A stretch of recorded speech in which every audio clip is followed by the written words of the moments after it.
I have another frame to propose to you, and I wonder if this is something that you see in movement culture and with the people that you work with. Sometimes I feel like what you describe is part of a, let's call it a developmental arc for people. So early on, we all have to fit in to some degree in society. We have to be recognized by society just to survive, to make a living. And so we make these big decisions on, let's say, what we're going to do for a living or who we're going to be in the world. And then inevitably, and sometimes there's a lot of utility to those decisions. You have to make those decisions. You have to turn yourself into something before you can explore being nothing. And then what are you truly becoming? So there's like stages of development. And then we inevitably end up paying a price for these decisions of what we're going to be and how we're going to be. We develop, in Jungian terms, let's call it a shadow, right? We become a little bit ossified. We develop blind spots. There are parts of our potential that we do not tend to. There are potentialities inside of us that we neglect as a result of the decisions that we've made of who we're going to be and how we're going to show up in the world. And then I think we maybe reach a point, and this is what I want to kind of investigate with you. Is this something that you've experienced personally or with the people that you work with, where we start almost like hearing the call of our lost potential, of all the things that we've chosen not to be, of all the potential that we left behind. And we're called to wake up that dormant potential. And we can't just access that by doing more of the same, by performing harder, by putting your head down and working harder. You're not going to get there by working harder. We have to get humble. We have to maybe like breathe through the belly a little bit. We have to open ourselves. We have to become a beginner again at certain things. We have to fail a little bit more than our egos are comfortable letting us fail. We have to suck a little bit. And then we could maybe start to enter a different phase of life where we can activate some of that lost potential and that was made dormant by our survival decisions early on, and maybe become a fuller person, even if that comes at the price of being a less good version of the performance you got in the first half of the journey. Is this something that kind of rings a bell, something that you experience, something that the people you work with experience? Yeah, it's a common journey, maybe related to be a lesser version of a very strictly defined and limited concept of yourself that was there before, but a much more fuller version of a closer idea of a real you, of a real deep, essential you can say. So we tend to think in very constricted terms, especially earlier in life. That's who I am. You have those titles. I'm Israeli, I'm a male, I'm this age, I do this, I do that. I'm short, I am tall, I'm muscular, I'm not muscular. All these titles keep on kind of, you place them in front of you. Most people, you see them entering the room, these titles enter before them. And then, so when you let go, you are like letting go of that limited you. You get a much bigger gift.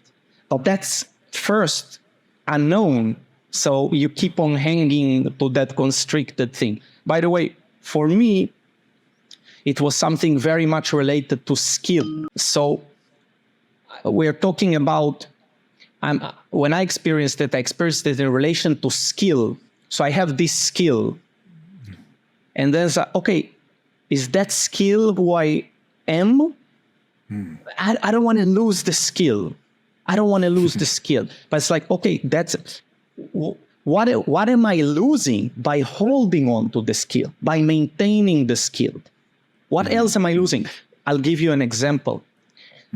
In North America, you have those refuse to age older, usually gentlemen. Somehow women are not so, which is very interesting, are less common in this phenomenon recently. But all kinds of successful people, males, I see the anti-aging, the fountain of youth, or the old bodybuilders, the prune face with the 16-year-old body. Okay, so you can hold on to your muscle mass and you do the hormone replacement and you do this and you do that. But what else are you losing? Is not for a moment conceptualized. For example, to look yourself in the mirror and to see the aging process daily and to connect to it and see how many beautiful blossoms come from that. Or to feel the fatigue of older age and to practice and to work with it and to give birth to incredible things because you had to face it. Or to see the wrinkles in the mirror instead of performing another immediate Botox or plastic surgery. But by seeing that beauty, how the Japanese say, the sabi, connecting to a deep sense of beauty, which is completely untapped in the West. Well, it's tapped a little bit because people will appreciate, a De Niro, or will appreciate, I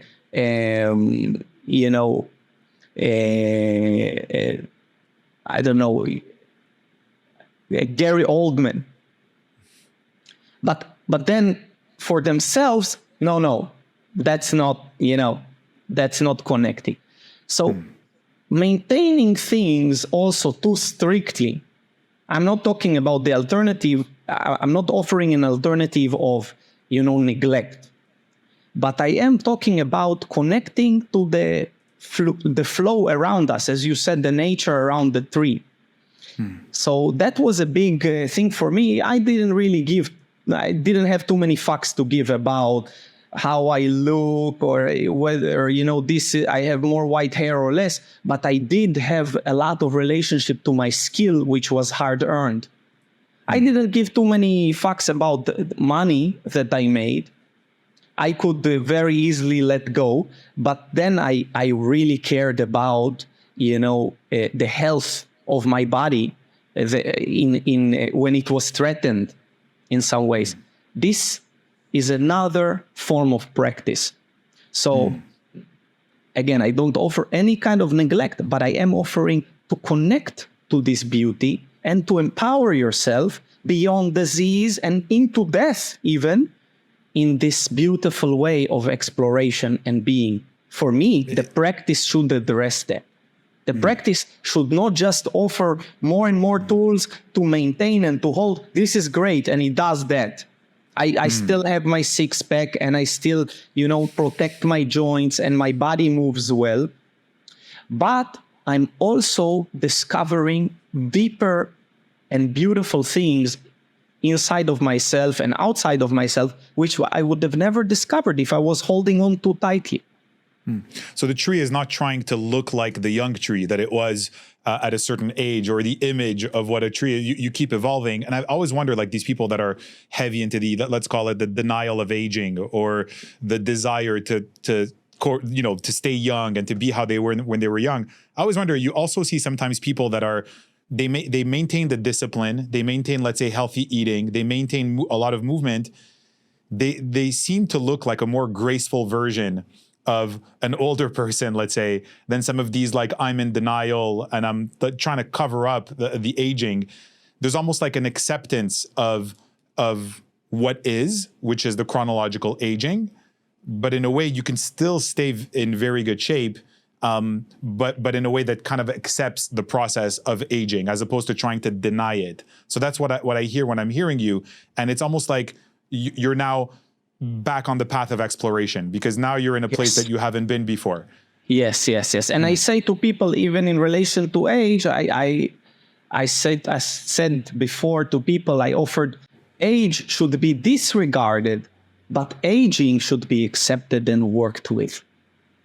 So it's like to think of yourself in terms of that's my age. That's another definition that is now I'm not doing this because I'm older.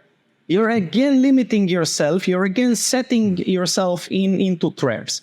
But then aging is a process that is unfolding in us. By the way, it's not aging. It's called, the process here is not called living. It is called dying. And that's what we're busy doing here. Yeah. We are dying here. So if because the process called living is not so honest, and it hints at a way out, which doesn't exist. But the process called dying informs every moment. The end of the journey informs the journey. So actually, we should call it dying, not living. I totally get the point. And I think part of the difficulty here is the reward loops that we're exposed to in society for being a certain version of ourselves, or being, let's say, like having these restrictive definitions by society of what beauty is. So beauty is this, so now I must be this. If I want to be bestowed the feeling of being, let's say, looking good or being good, this is what it is, so now I have to comply. And it's the same thing in your career as well. You know, when you were talking earlier, I was thinking of these like reward loops that we get, like that you get with the skill, let's say. A lot of people will be like, wow, wow, wow. And of course, it's very difficult to attain that skill.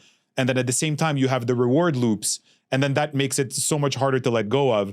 For me, it was, being a lawyer, always being very precise and very logical and aggressive and being connected to these different outcomes. And the world, like the market, loved a certain version of me that was very good at achieving certain outcomes.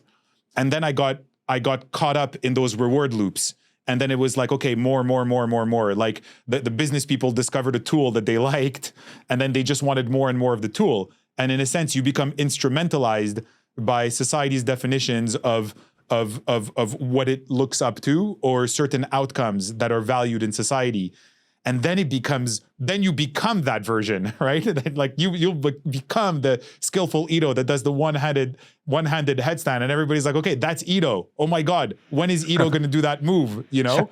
And then all of a sudden you become kind of imprisoned in that one version of yourself that is also an authentic version of yourself, and takes a lot of blood, sweat, and tears to achieve.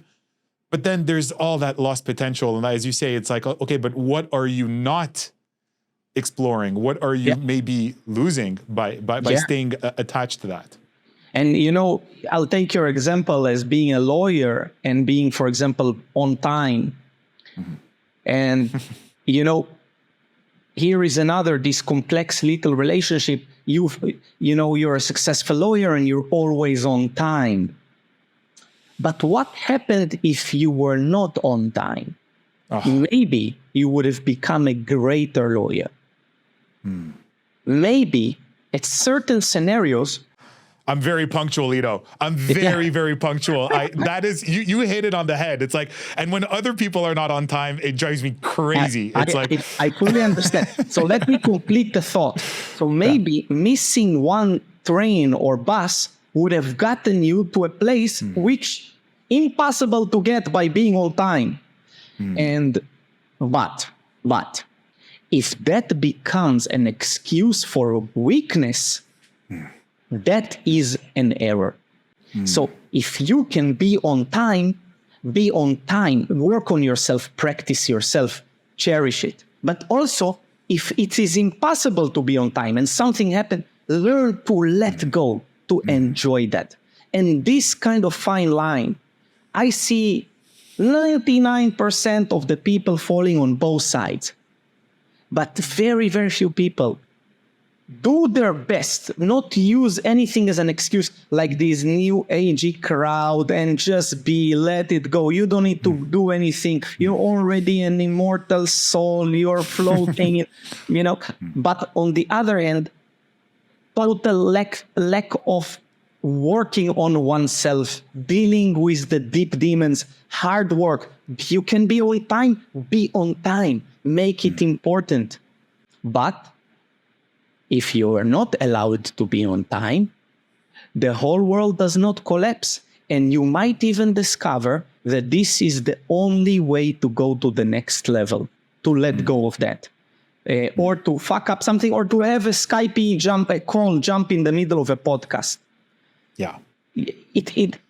This is where we get it wrong. You hit something, Ido. You hit something with me. I have to admit, my wife is also my dentist, and she also always tells me, like, you're like my worst patient because you're used to being in control. It's like in my profession, I have to control every single micro detail in the chain. It's very subtle, achieving these outcomes, very, very subtle.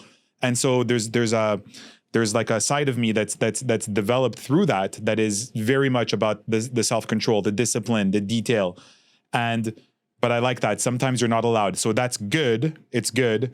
And then when it's not there, also just accept it. Also flow with it. Yeah, 20 years from now, Fred, you're not going to care. You're not going to care. And you know what? You're not going to care about these little mishaps because they're not important.